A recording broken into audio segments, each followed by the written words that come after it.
வணக்கம், நான் தான் chef Deena. Welcome back to chef Deena's kitchen. இன்றைக்கி நம்ம சேனலில் பார்க்க போகிற preparation oats and jaggery biscuit. அதாவது இந்த ப்ரிப்பரேஷன் டிசான ஓட்ஸை யூஸ் பண்ணி தான் ப்ரிப்பரேஷன் கம்ப்ளீட் பண்ணியிருக்கேன். அது மட்டும் இல்லை, நிறைய பேர் வீட்டில் பண்ணும்போது அவன் இல்லை, அதுக்கப்புறம் முட்டை இல்லாமல் பண்ணணும், மைதா இல்லாமல் பண்ணணும் சொல்லிடுவாங்கள்ல. ஸோ இதெல்லாம் இல்லாமல் இன்றைக்கி இந்த ப்ரிப்பரேஷன் எப்படி பண்ணுறது பார்க்க போகிறோம். அதுக்கு முன்னாடி இந்த டிஷ்ஷுக்கு தேவையான பொருட்கள் பார்த்தலாமா? இந்த ப்ரிப்பரேஷன் தேவையான பொருட்கள்: ஓட்ஸ் 125 கிராம், கோதுமை 150 கிராம், பட்டர் 125 கிராம், நாட்டு சர்க்கரை 125 gram, baking powder 5 gram, salt சிறிதளவு, வெனிலா எசன்ஸ் 5 ml, பால் 2 டேபிள் ஸ்பூன், காஞ்ச திராட்சை 25 கிராம், வால்நட்ஸ் 25 கிராம். இதாங்க இந்த ப்ரிப்பரேஷன் தேவையான பொருட்கள். ஃபஸ்ட்டு நம்ம என்ன பண்ணுறோன்னா, நம்மக்கிட்ட இருக்க இந்த பட்டர் கொஞ்சம் லைட் மெல்ட்டான பட்டரை இதில் நாட்டு சர்க்கரை போடுறோம். ரெண்டுத்தையும் நல்லா மிக்ஸ் பண்ணணும். இந்த சர்க்கரை நல்லா மிக்ஸ் ஆகிடணும். ரொம்ப ரொம்ப இம்பார்ட்டன்ட்.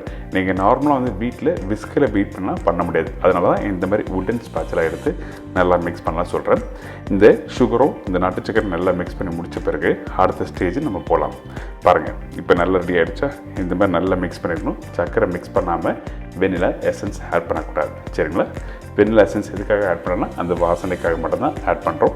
இப்போ இந்த வெனிலா எசன்ஸ் மிக்ஸ் பண்ணி முடித்த பிறகு நம்மக்கிட்ட இருக்க இந்த ட்ரை இன்க்ரீடியன்ஸ் எல்லாத்தையும் ஒன்றா மிக்ஸ் பண்ண போகிறோம். அதாவது இதில் கோதுமை மாவு, கொஞ்சம் உப்பு, அதுக்கப்புறம் பேக்கிங் பவுடர், இதெல்லாம் போட்ட பிறகு நல்லா மிக்ஸ் பண்ணணும். எப்பவுமே அந்த பேக்கிங் பவுடர் அப்படின்னா பேக்கிங் சோடா யூஸ் பண்ணுற இடத்துல நம்ம என்ன பண்ணோன்னா அந்த ட்ரை இன்க்ரீடியன்ஸை நல்லா மிக்ஸ் பண்ணணும்னு சொல்கிறேன். இப்போ பேக்கிங் பவுடர் மட்டும் தான் போட்டிருக்கேன். இதுக்கப்புறம் ஓட்ஸும் போட்டு நல்லா மிக்ஸ் பண்ணுறோம். நான் யூஸ் பண்ணுறது டிசானோ ஓட்ஸ் யூஸ் பண்ணியிருக்கேன். இப்போது இந்த மைதா, பேக்கிங் பவுடர், ஓட்ஸ் எல்லாம் மிக்ஸ் பண்ணி எடுத்தால் இந்த மாதிரி இருக்கும். இதுக்கப்புறம் ஏற்கனவே ரெடி பண்ணி வச்சுருக்கேன் அந்த பட்டர் ஜாக்கரியோட இதை நல்லா மிக்ஸ் பண்ணுறோம். டைரெக்டாக நம்ம பேக்கிங் பவுடர் போட்டு மிக்ஸ் ஆகலாம், குக்கீஸ் ப்ராப்பராக வெந்து வராது. அதனால தான் நம்ம தனியாக மிக்ஸ் பண்ணியிருக்குன்னு சொல்கிறேன். இப்போ நல்லா மிக்ஸ் பண்ணி எடுத்துருங்க. மிக்ஸ் பண்ணி எடுத்திங்கன்னா இந்த மாதிரி உதிரி உதிரியாக வரும். உங்களுக்கு ஸ்டெப் பை ஸ்டெப்பாக சொல்கிறேன். வீட்டில் பண்ணும்போது ஈஸியாக இருக்கும். அதனால தான் உங்களுக்கு இந்த மாதிரி உதிரி உதிரியாக வரணும்னு சொல்கிறேன். இதுக்கு பிறகு நம்ம என்ன பண்ணுறோன்னா பால் 2 டேபிள் ஸ்பூன் இப்போ ஆட் பண்ணுறோம். இதுக்கப்புறம் நம்மளுக்கு பிடிச்ச மாதிரி நீங்கள் நட்ஸ் இதில் ஆட் பண்ணிக்கலாம். நான் காஞ்ச திராட்சை போட்டிருக்கேன். அதுக்கப்புறம் வால்நட்ஸ் ஆட் பண்ண போகிறேன்.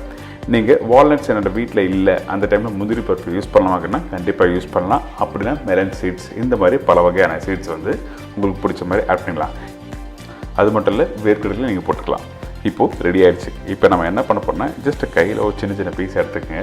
எடுத்துகிட்டு இந்த மாதிரி மெதுவாக ரோல் பண்ணுங்கள். அழுத்தி மாவு மிக்ஸ் பண்ணக்கூடாது. அதாவது இந்த டோ ரெடி பண்ணோட சொல்கிறேன்.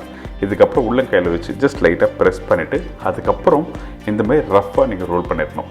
நீங்கள் ஃபைனாக ப்ராப்பராக ஷேப்பில் எடுத்துனோன்னா அவசியம் இல்லை, ரஃப்பாக எடுத்துகிட்டு வாங்க. அப்போ தான் உங்களுக்கு அந்த பேக் பண்ணி முடிக்கும் போது உங்களுக்கு நல்லா வந்துருக்கும்.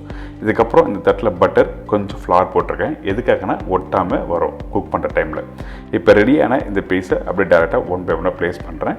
இப்போ ப்ளேஸ் பண்ணி முடித்த பிறகு இந்த தட்டில் சுற்றி கொஞ்சம் கரெக்டாக வைக்கப்புறம் கொஞ்சம் ஸ்பேஸ் விட்டு வைக்கணும். அப்போ தான் பேக் பண்ணி முடிக்கும்போது கரெக்டாக வரும். இப்போ ஒன் பை ஒன்னாக ப்ளேஸ் பண்ணுறல வச்ச பிறகு நம்ம என்ன பண்ணுறோன்னா, நம்ம கிட்ட இருக்க இந்த வால்நட்ஸை கொஞ்சம் லைட்டாக டாப்பிங்காக நம்ம மேலே ப்ளேஸ் பண்ணுறோம். இந்த மாதிரி ப்ளேஸ் பண்ணி முடித்த பிறகு டேரெக்டாக குக் பண்ண வேண்டியதான். இந்த இடத்துல காஞ்ச திராட்சை போடலாமா அப்படி கேட்டிங்கன்னா கண்டிப்பாக போடலாம்.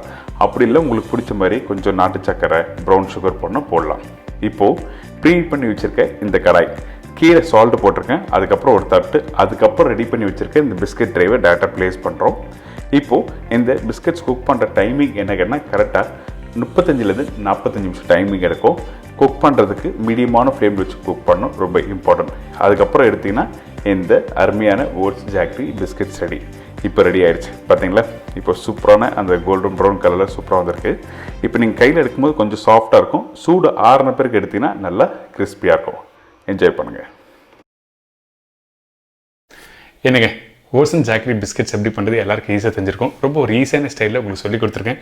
கண்டிப்பாக உங்கள் வீட்டை கிச்சன் கடாயிலே பண்ண முடியும்னு சொல்லிட்டு இன்றைக்கி நம்ம கிச்சன் மூலிமா சொல்லி கொடுத்துருக்கோம். கண்டிப்பாக ட்ரை பண்ணி பாருங்கள். இதே மாதிரி நாளைக்கு இன்னொரு சூப்பரான ரெசிபி சந்திக்கிறேன். நன்றி, வணக்கம், see you, bye, take care.